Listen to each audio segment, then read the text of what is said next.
आज आप सबके सामने फाइलेरिया मुक्त अभियान के बारे में बताने आए हैं।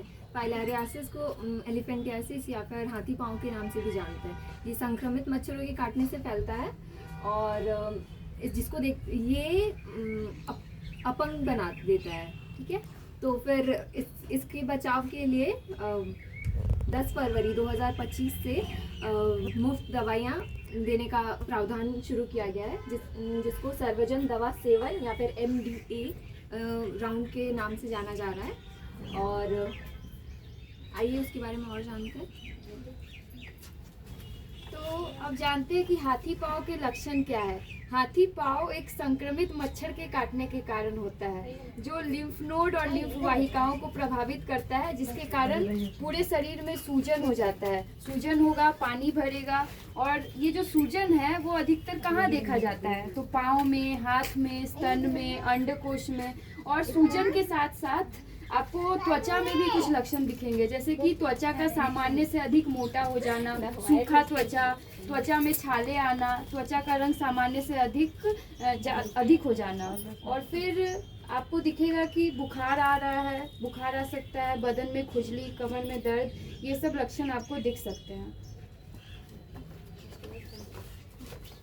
आइए अब हम जानते हैं कि ये जो सर्वजन दवा सेवन है, MDA रेजिमेंट जिसको बोलते हैं, उसके अंतर्गत कौन कौन सी दवाइयाँ होती हैं। तो सबसे पहला है DEC डाइइथाइल कार्बामाजिन साइट्रेट, दूसरा है एल्बेंडाजोल, तीसरा है आइवरमेक्टिन। ठीक है, ये दवाइयाँ अत्यधिक लाभकारी और सुरक्षित हैं। इन दवाइयों को जो साइड इफ़ेक्ट्स होता है वो बहुत ही कम है, जैसे उल्टी आना, ठंड लगना, ये सभी लोगों में नहीं पाया जाता और चिंता करने की कोई बात नहीं है, ये तुरंत ठीक भी हो जाता है। इन दवाइयों को हेल्थ वर्कर या आशा आपके पास जो जाएंगे उनके सामने ही खाना है, और इसको खाली पेट बिल्कुल नहीं खाना है, खाना खाकर ही खाना है। ठीक है, और किन किन लोगों को ये दवाई नहीं देना है। गर्भवती महिलाओं को ये दवाई नहीं देना है, 2 वर्ष के कम जो बच्चे हैं उनको ये दवाइयाँ नहीं देनी है, और जो बूढ़े या फिर अत्यधिक बीमार व्यक्ति हैं उनको ये दवाइयाँ नहीं देनी है।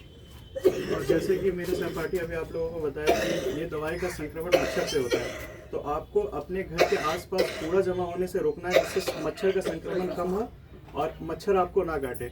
शाम के समय आप पूरे बाजू वाला कपड़ा पहने, सोते समय मच्छरदानी का प्रयोग करें।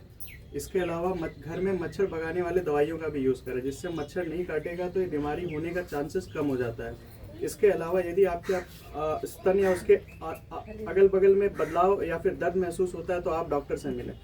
इसके अलावा आप सक्रिय रहें, अपने डे टू डे लाइफ में एक्टिव रहें, इससे बचाव का काफ़ी चांस बढ़ जाता है। Thank you. आप लोग को कोई सवाल है जो आप पूछना चाहते हैं? तो पूछ सकते हैं।